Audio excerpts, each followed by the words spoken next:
Welcome back to Building Character, where we figure out how to play as your favorite fictional characters in Dungeons & Dragons. Join the Patreon to vote for Whis or Beerus from Dragon Ball Super, and like and subscribe for less X's next time you play. Maybe. Today we're building Makoto Kino, also known as Sailor Jupiter from Sailor Moon. The Toei Animation Company has blocked the Sailor Moon videos I've posted in the past, so to get around that, and to make sure that you get the Sailor Moon characters you're craving, I'm just gonna play the Sailor Moon video game. For some reason, the Sailor Moon video game looks a lot like Dark Souls 3, and they're mad at me about copyright stuff.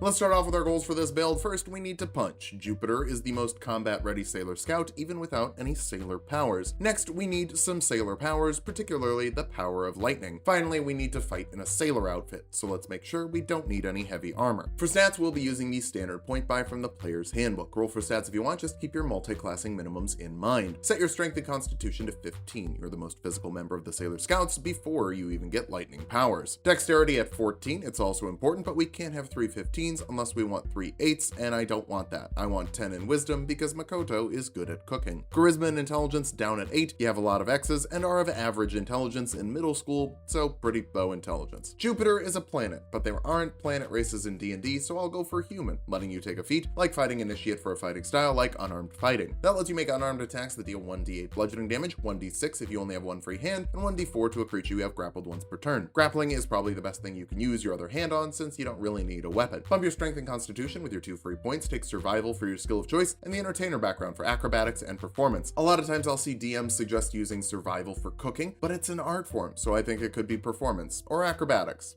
Probably not acrobatics. We'll kick things off as a Barbarian, letting you grab 2 skills from the Barbarian list, like Athletics and Intimidation to bully the bullies that bully Usagi. You can also bully them with Rage, giving you extra damage to your strength-based attacks, resistance to bludgeoning, piercing, and slashing damage, and advantage on strength checks and saves. It's always so hard to figure out what magical girl transformation is, but Rage is probably the closest thing. You also get Unarmored Defense, making your AC 10 plus your Dexterity and Constitution modifier when you're not wearing armor, helping you shrug off more hits in a fancy skirt and bow. Second level Barbarians get Reckless Attacks, letting you make your attacks with advantage if you don't mind giving your enemies advantage to hit you. Put yourself up front. The rest of the party is Unarmored Casters. You need to draw fire. You also get Danger Sense, giving you advantage on Dexterity saves against spells and traps you can see. Ray would feel really bad if she cooked you, so don't get cooked. Third level Barbarians can get some lightning if you choose the path of the Storm Herald, specifically the Sea Storm aura. That lets you force a Dexterity saving throw on one creature within 10 feet of you when you activate your Rage, and as a bonus action on following turns while raging. Failing that, they take a d6 of lightning damage, half damage on a success, giving you some guaranteed lightning, and you don't even have to stop punching to use it. You can also grab another skill from the Barbarian list, like Perception, making sure you're always ready for a fight and nobody sneaks up on you. Fourth level Barbarians get another ability score improvement. Start bumping your strength since you'll be able to make a 2-hit fist combo a bit faster than your lightning starts scaling up. That's because at the 5th level, Barbarians get an extra attack, letting you make 2 attacks instead of 1 with your action, then follow up with a lightning blast as your bonus action. Of course, that only has a range of 10 feet, and your punches only have a range of 5 feet, so use fast movement to get in close and make the most of your shocking combos, because you get 10 feet faster when you're not wearing heavy armor. I forgot to write that in the script, and just had to ad-lib it now. Real good at ad-libbing.